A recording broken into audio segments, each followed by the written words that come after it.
the studio right now. You know, it's right. You know, I love all my guests, but this guy, he's a dear friend of mine. I didn't have to twist his arm to be on the show because he would have done it for me anyway. But right now, in studio, y'all ready? Let's give a round of applause for Joe Hollis, everybody, of Checkpoint Barbecue is in the house. Joe Hollis, say good morning to the listeners. Good morning, everyone. Good morning. Man, we are so glad to have you. Let me tell you about my relationship with Joe Hollis. Been knowing each other for a long time. Yes. He's younger than I remember when he was a little boy running around tearing stuff up, and he grew up into this fine man. And he's a family man. He has he works, but he also has his business, Checkpoint Barbecue. And I'm going to put this out there right now. I need my brisket. I need my barbecue brisket. I got you. For Christmas. I'm telling y'all, he makes a brisket. You can brag about Texas all you want, but we're gonna. He knows how to do all that stuff. He makes a brisket that will change your life. I am a meat eater. All right, we can discuss that another time. You know, I'm a meat. Yeah, my food is plant based. My food eats grass, and so and so he makes it. Joe, welcome to the show, brother. Thank you. Welcome to the show, man. Tell the listeners a little bit about Checkpoint Barbecue, because he's a man who's an entrepreneur, solopreneur. Him and his wife have done great things. Talk to us about your business, and I want you to join in too about this personal growth thing. Absolutely. So Checkpoint, we got started in 2012, mm-hmm. and it came because where I was working at the time closed. Okay. You know, with the recession of 2008, and right. You know, the ripple effect moving on to 2012, where I worked just ceased to exist. Okay. So I had said to God, I said, God, you gotta throw me a bone here. Right? Mm-hmm. You know, unemployment isn't getting it. You know, and right. He said, I've given you a gift. Wow. It's up to you to use it. Wow. So I thought back and I said, what? I said, I got it. Because I was into competition barbecue at that point. Okay. But competition barbecue is not necessarily a bread-winning thing, because okay. There's wins, there's losses, and there's right. more losses than wins. Right. So I said, well, you know what? I can take it to another level in getting to catering. Okay. And that's when Checkpoint Barbecue was born. Very good. So that's where that came from. Did you guys hear that? Did you guys hear what he said? He asked God, what should I do? Where do I need to go? God said, I've already given you a gift. Already. Now, point number one in finding your purpose. Point number one, there are three things. When we go back to Joe, but we're going to be plugging this in. Write this down. Record this show. Three things. You need autonomy. That means it's the quality of state of being self-governing. So it's something that I can do automatically. You don't have to tell me how to do it and give me pointers on how to do it better. But this is something that I can do. That's the starting point. This is something that God has placed in me that I can do. That I can do. Secondly, along with that has to be a complexity. That means it's challenging. It's not mindless work. It is. I can do it, but it's challenging. So it has some autonomy to it, has some complexity to it, and then has to be a connection between effort and reward. Has to be a connection between effort and reward. My efforts shall reap some rewards. Here's the problem that we make. We're going back to Joe Hollis in 1 minute. We chase the money. We chase the money and we think that we'll find our purpose. You're not going to, when you develop your God-given talent, when he decided to develop Checkpoint Barbecue, when he decided to develop it and work it, guess what? The money begins to chase you. Money begins to chase you. So your love for cooking, how did it start? So the love for cooking I have, and this is kind of deep for a Wednesday morning, but I think your audience base can definitely handle it. So my love for cooking came from ever since I was a little guy, too little to know what was going on in the kitchen. My mother was in there cooking, and I had to know what was going on. Right. So I would run and grab a chair, yeah, and pull it into the kitchen. Okay. And stand on that chair and watch my mother prepare the food. Okay. So in doing that, that's where I kind of learned. You know, she let me do small tasks and let it build up. Right. So that's where I developed my love of cooking. So then as I thought about it, now here's the deep part, where it really got deep was the love that she shared with our family when she cooked, Mm-hmm. I liked that feeling that I got when I cooked and gave it to someone else who enjoyed that food as well. So my hope was to share that love with the world that my mother shared with our family.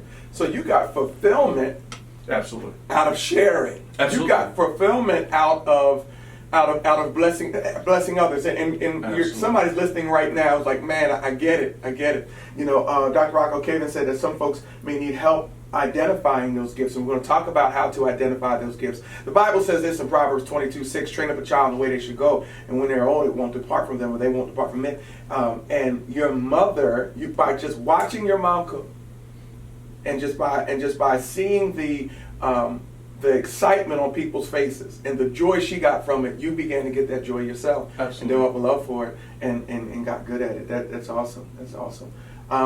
Any questions, ladies? I know you guys have some questions because you guys are bakers and cooks. Any questions, Janae?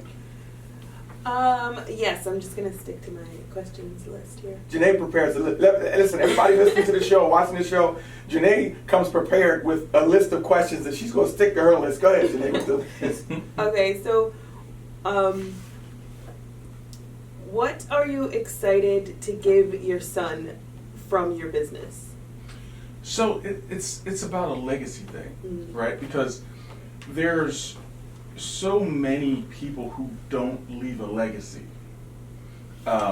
That's why it's important to, I think, involve children in the business dealings, Mhm. right? Right. Because everybody isn't built to be an employee, Right. right?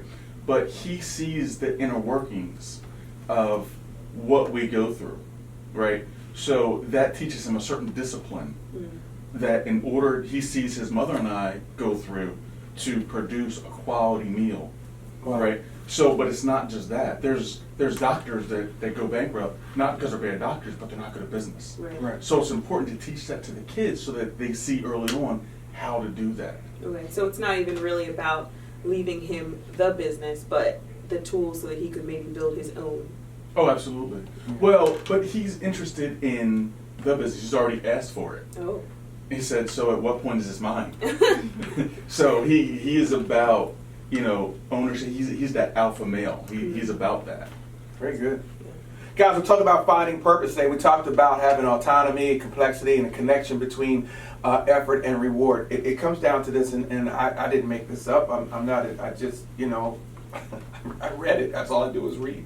It's not how much money, and I agree with the statement, it's not how much money we make that ultimately makes us happy between 9 to 5.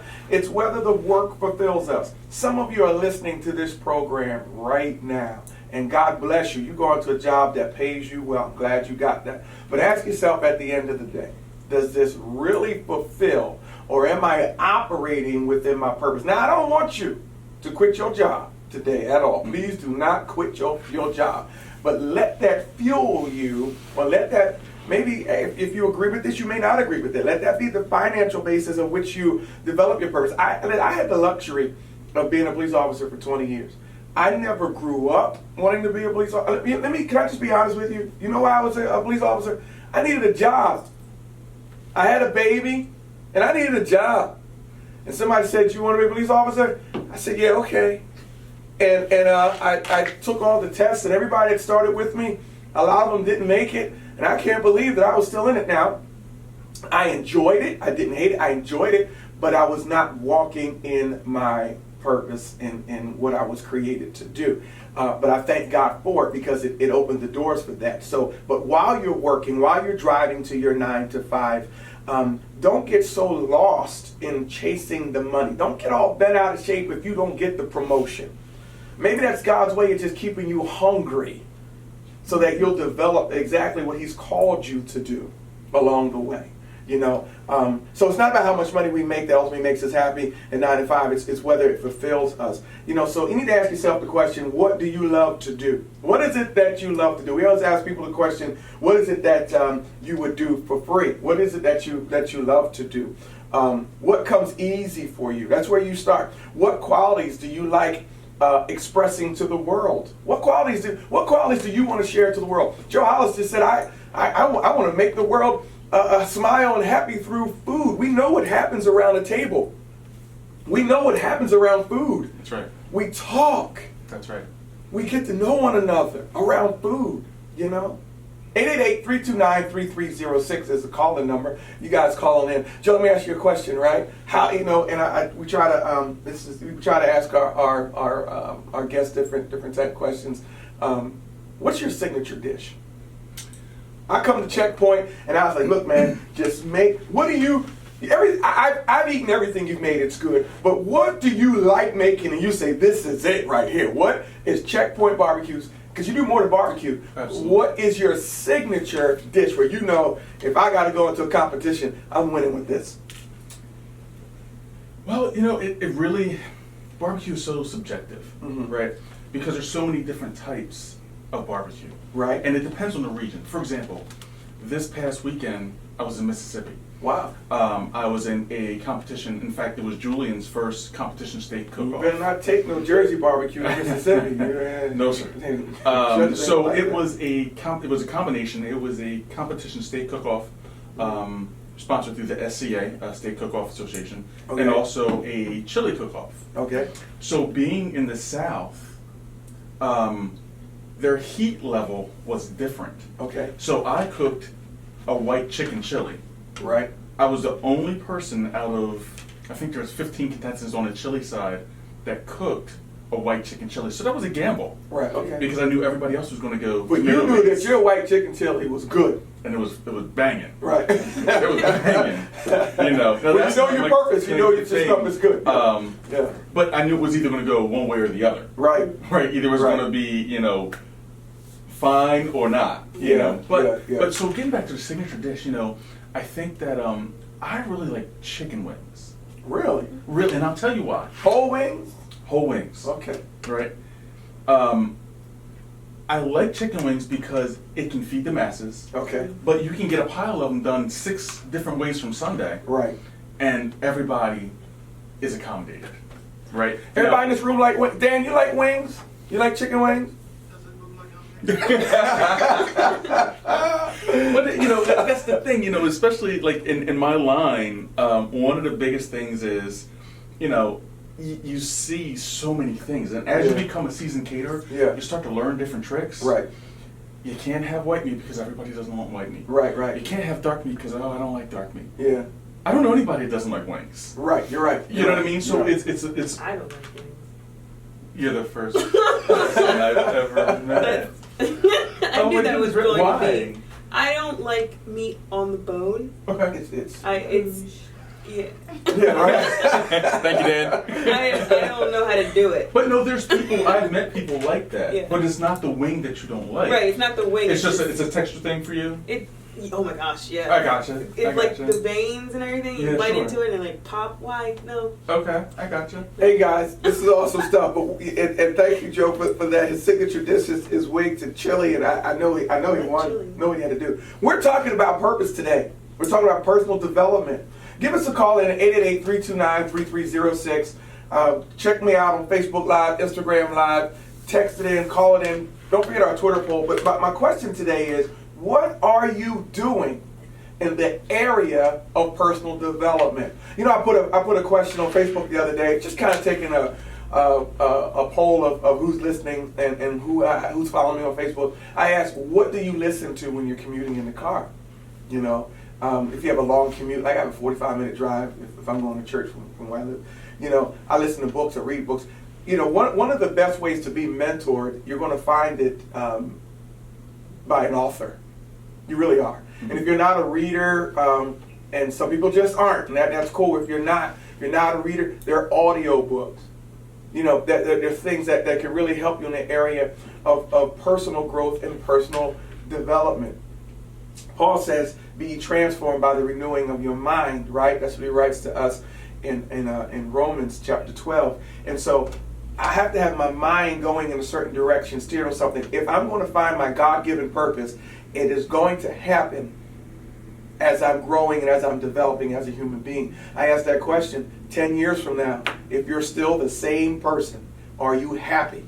if you are still the same person 10 years from now. Are you happy? Talked about 3 things that help you develop or find your purpose. Your job should have an autonomy to it, should be a complexity to it, should be a connection between effort and reward, and that reward is just not monetary. You should feel like, wow, I got a fulfillment out of doing what I'm doing. And so, call in, guys. Call in 888-329-3306. We have a fun Twitter poll going on. Do you prefer to shop at Target or Walmart? Joe, where do you prefer to shop?